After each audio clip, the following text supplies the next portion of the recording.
Hi, I'm Joe Rogers, President and CEO of the Texas Heart Institute, and I have the pleasure today of speaking with Dr. Salim Virani, who's just given grand rounds at THI and given us an update on the current status of lipid management. Salim is a professor of medicine at the Baylor College of Medicine and is a prolific writer in the space of preventative cardiology, and particularly in lipid management. Salim, thanks so much for taking the time to visit after grand rounds today.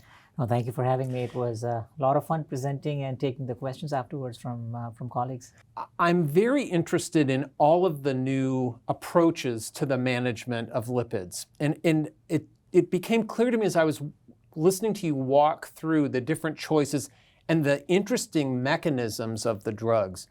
As you look forward in the world of lipid management, how is the practicing clinician going to keep this straight? Because we're going to have to go from a group of statins to all of these really interesting drugs that have complex mechanisms. What does that look like for the practicing physician, and equally importantly, for the patient who has hyperlipidemia?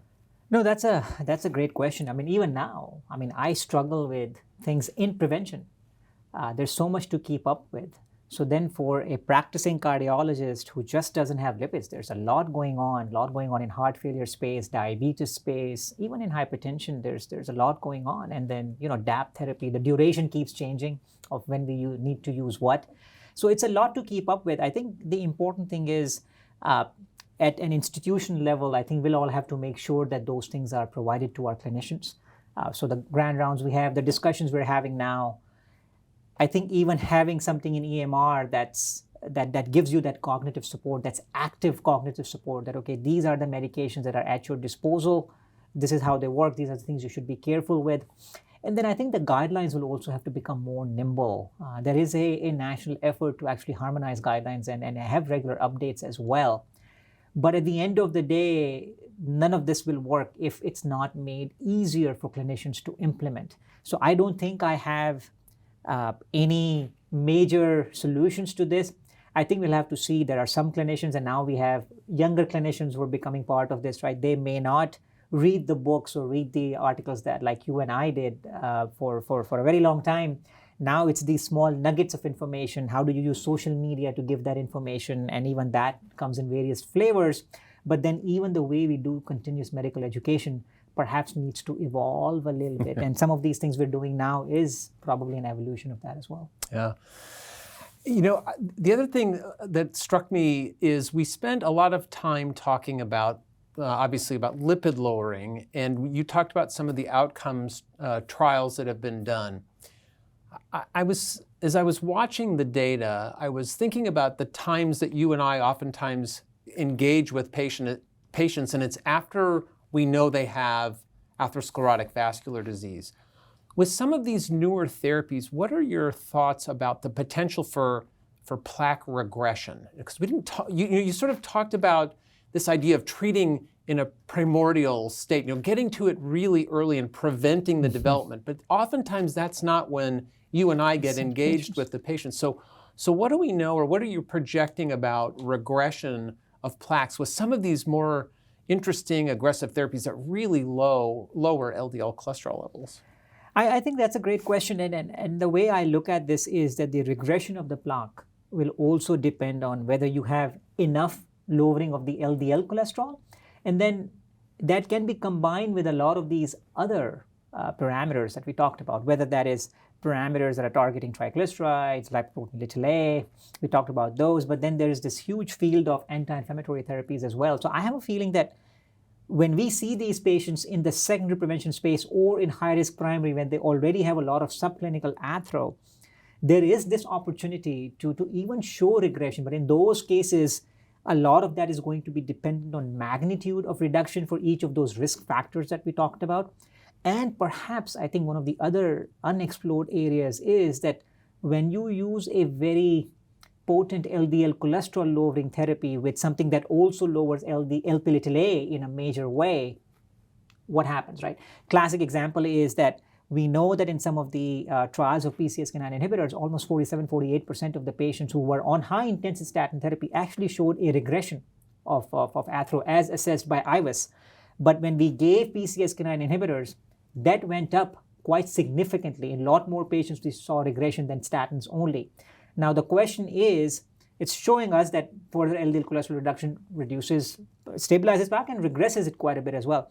Now, what if we were to combine therapies, and then we don't even know what happens when you give SGLT2s and GLP-1s and look at the plaque stabilization and perhaps more regression of the plaques as well. So I think that area is very open to studies, whether it's done via IVUS, OCT, or non-invasively using CTA, which now we get pretty decent images to actually do a lot of these analyses.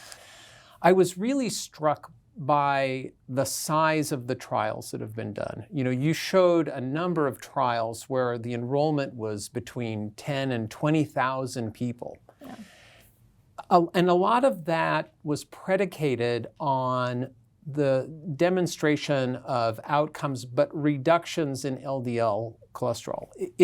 Are we to a point now in this space where we have a clear understanding of the firm relationship between LDL reduction and outcomes so that we could do shorter, smaller clinical trials to really prove safety in LDL lowering, at least in the short term?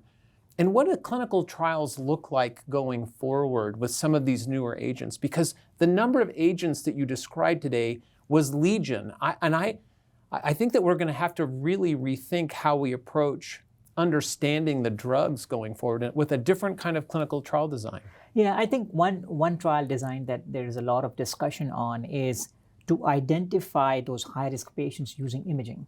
So if you're in primary prevention, can you identify patients based on a carotid plaque presence or presence of very high calcium scores or CTAs and look at the plaque morphology and say, okay, these are the patients that I can enrich my trial with so I don't enroll as many.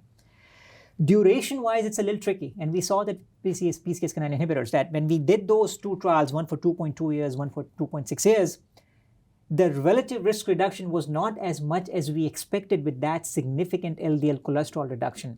And that's a lesson from the statin trials as well. For the first 2 years, the relative risk reduction was not as high as in the next 3 years when we're talking about those 5-year trials.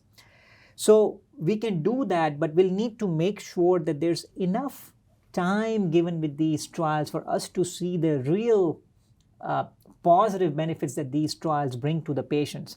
Now, of course, there's this big move towards having these 20,000 patient trials. So the industry doesn't have to spend 5 years following these trials because you get enriched with events. But I do believe that in some of these cases, we have to be a little bit patient because then the data we get it guides practice for the next few decades versus we're still struggling. Well, why did we not see as much event reduction with Fourier or Odyssey outcomes as we should have? Well, most likely answer is we just did not follow those patients for long enough. So there's a fine balance, but I think enrichment will probably help. We may even have genetic markers, that might guide us that these are the patients who are high-risk patients, and then we have the imaging markers. But then I do believe there is this tension whether we can just do these trials for 2 years and be done with it, or should we do 5-year, 6-year long trials? Well, listen, I thought your talk today was absolutely wonderful, and thanks for giving us a view into the future of what we can anticipate with new pharmacotherapies for the management of people with hyperlipidemia. Salim, thanks very much for joining us today. Thank you.